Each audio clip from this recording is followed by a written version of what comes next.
বিসমিল্লাহির রহমানির রহিম। মাননীয় সংসদ সদস্যবৃন্দ, আসসালামু আলাইকুম।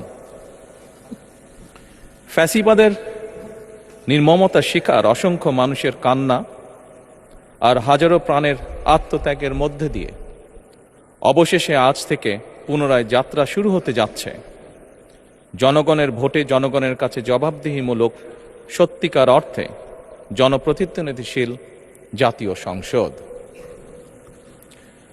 বাংলাদেশের জাতীয় সংসদের রাজনীতির এই ঐতিহাসিক মুহূর্তে আমি আল্লাহর দরবারে শুকরিয়া জানাই, যার অশেষ রহমতে আমরা একটি ন্যায়ভিত্তিক গণতান্ত্রিক মানবিক বাংলাদেশ প্রতিষ্ঠার লক্ষ্যে যাত্রা শুরু করতে পেরেছি।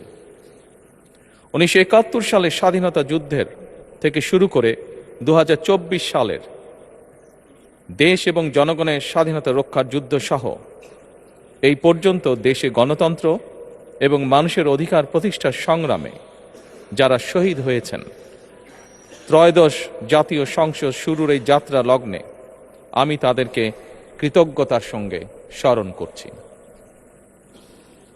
এই আন্দোলন সংগ্রামে যেসব মায়েরা তাদের সন্তান হারিয়েছেন, যেসব সন্তানেরা তাদের প্রিয়জন হারিয়েছেন, যেসব পরিবার তাদের সন্তান স্বজন হারিয়েছেন, যেসব আহত মানুষকে তাদের স্বাচ্ছন্দ্যের জীবন হারাতে হয়েছে, যেসব মানুষগুলো নির্যাতন, নিপীড়ন, রাজনৈতিক হয়রানি কিংবা মিথ্যে মামলা শিকার হয়ে সর্বস্ব হারিয়েছেন, আমি তাদের সকলের অবদানকেও কৃতজ্ঞতার সঙ্গে স্মরণ করছি। দেশের ছাত্র জনতা, কৃষক, শ্রমিক, শিক্ষক, কবি, সাহিত্যিক, সাংবাদিক, চিকিৎসক, প্রকৌশলী, আইনজীবী, কামার কুমার, জেলে তাঁতি, গাড়ি চালক, ব্যবসায়ী এবং সরকারি বেসরকারি চাকরিজীবী, গৃহিণী, সারা দেশে গণতান্ত্রিক রাজনৈতিক দলের নেতা কর্মী সমর্থক তথা সর্বস্তরের সকল শ্রেণী পেশার মানুষ যাদেরকে গুম, খুন, হত্যা, নির্যাতন, নিপীড়ন, মিথ্যা হামলা মামলা কিংবা জীবন্ত মানুষের কবরস্থান তুল্য বর্বর বন্দিশালা, আয়নাঘর, কোনো কিছু দিয়েই যাদের গণতান্ত্রিক আকাঙ্ক্ষাকে রুখে দেওয়া যায়নি, যাদের সাহসী ভূমিকায় দেশে পুনরায় গণতন্ত্র ফিরে এসেছে, আমি ত্রয়োদশ জাতীয় সংসদের এই যাত্রা লগ্নে দেশের স্বাধীনতা প্রিয় গণতান্ত্রিকামী বীর ছাত্র জনতাকে জানাই অভিনন্দন।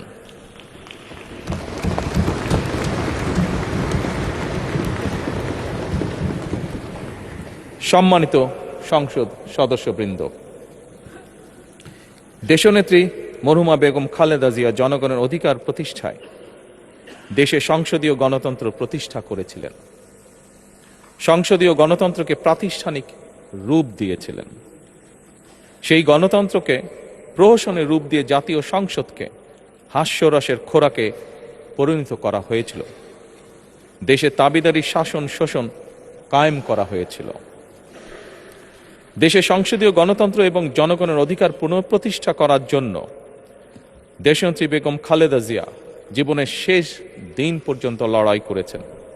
জীবনে কখনোই স্বৈরাচার কিংবা ফ্যাসিবাদের সঙ্গে আপোষ করেননি। দেশে আজ থেকে আবারও সেই কাঙ্ক্ষিত সংসদীয় গণতন্ত্রের যাত্রা শুরু হলো, আলহামদুলিল্লাহ।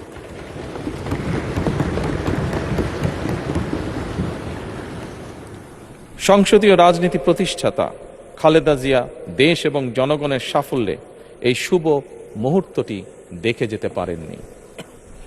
আজ তাই এই জাতীয় সংসদে দাঁড়িয়ে আমরা দেশ এবং জনগণের স্বার্থে আপসীর নেতৃত্ব, ব্যক্তিত্ব, স্মরণীয়, বরণীয়, অনুকরণীয় রাজনীতিবিদ মরহুমা খালেদা জিয়াকে গভীর শ্রদ্ধার সঙ্গে স্মরণ করছি।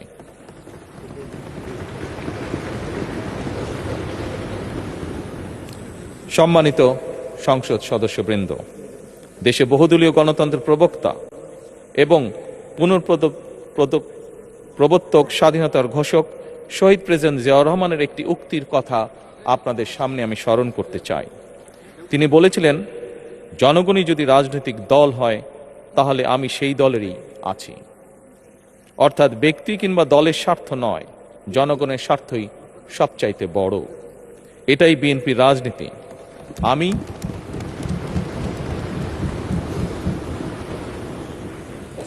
আমি প্রথমবারের মতন বাংলাদেশ জাতীয়তাবাদী দল বিএনপি থেকে জাতীয় সংসদ সদস্য নির্বাচিত হয়েছি। জাতীয় সংসদীয় দলের নেতা নির্বাচিত হয়েছি। জাতীয় সংসদে দলের প্রতিনিধিত্ব করলেও প্রধানমন্ত্রী হিসাবে আমি এই জাতীয় সংসদে দেশের প্রতিনিধিত্ব করছি। দল, মত, ধর্ম, বর্ণ নির্বিশেষে দেশের জনগণের প্রতিনিধিত্ব করছি। আমার রাজনীতি দেশ এবং জনগণের স্বার্থ রক্ষা করার রাজনীতি। বিএনপির রাজনীতি জনগণের জীবন মান উন্নয়ন এবং স্বনির্ভর বাংলাদেশ গড়ার রাজনীতি। প্রতিটি পরিবারকে স্বনির্ভর করাই আমাদের রাজনীতির লক্ষ্য। প্রতিটি পরিবারকে স্বনির্ভর করার মাধ্যমেই বিএনপি একটি স্বনির্ভর, সমৃদ্ধ, নিরাপদ, গণতান্ত্রিক বাংলাদেশ প্রতিষ্ঠা করতে চায়। এই লক্ষ্য অর্জনে আমি জনগণের সমর্থন এবং সহযোগিতা চাইছি। এই মহান জাতীয় সংসদে সকল দলের নির্বাচিত প্রতিজন সংসদ সদস্যের সমর্থন এবং সহযোগিতা আশা করছি।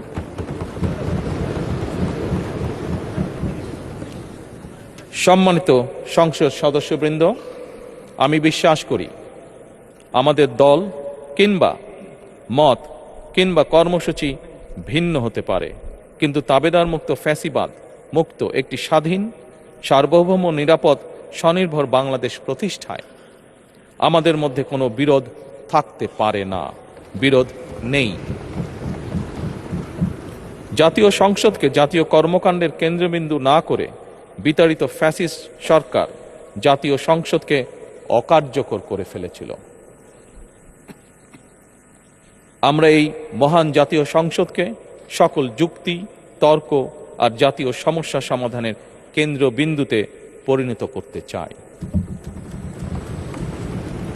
সম্মানিত সদস্যবৃন্দ, নতুন সংসদ যাত্রা শুরু করার সময় সংসদের সাবেক স্পিকার কিংবা ডেপুটি স্পিকার উপস্থিত থাকার কথা ছিল, কিন্তু পতিত, পরাজিত, বিতাড়িত ফ্যাসিস্ট সরকারের জনবিরোধী এবং গণবিরোধী কর্মকাণ্ডের ফলে যে জনরোষ তৈরি হয়েছিল তাতে এই মহান সংসদের সাবেক স্পিকার বা ডেপুটি স্পিকারকে খুঁজে পাওয়া যায়নি। তাদের কেউ কারাগারে, কেউ নিখোঁজ কিংবা কেউ পলাতক। দীর্ঘ ১.৫ দশকের ফ্যাসিবাদী এবং তাবেদারি শাসন শোষণের পর জনগণের ভোটে নির্বাচিত প্রতিনিধিদের নিয়ে আজ আমাদের এক বিশেষ পরিস্থিতিতে জাতীয় সংসদের কার্যক্রম শুরু হতে যাচ্ছে। এমন পরিস্থিতিতে আমরা সংবিধান এবং সংসদের কার্যপ্রণালী বিধির বিধান অনুসরণ পূর্বক ত্রয়োদশ জাতীয় সংসদে সভাপতিত্ব করার জন্য আজ আমি প্রবীণ রাজনীতিবিদ এবং 5 বারের মতন নির্বাচিত জাতীয় সংসদ সদস্য জনাব ডক্টর খন্দকার মোশাররফ হোসেনের নাম প্রস্তাব করছি।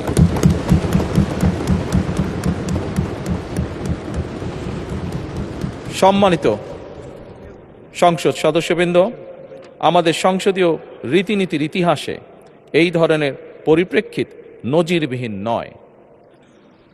1973 সালে তৎকালীন প্রধানমন্ত্রী মরহুম শেখ মুজিবুর রহমান ওই সংসদের সদস্য মাওলানা আব্দুর রশিদ তর্কবাধীশের নাম প্রস্তাব করেছিলেন এবং তার সভাপতিত্বে বাংলাদেশের প্রথম সংসদের প্রথম অধিবেশন শুরু হয়েছিল। আমি জাতীয় সংসদের সকল সম্মানিত সদস্যকে স্বাগত এবং ধন্যবাদ জানাই। আল্লাহ হাফেজ। বাংলাদেশ জিন্দাবাদ।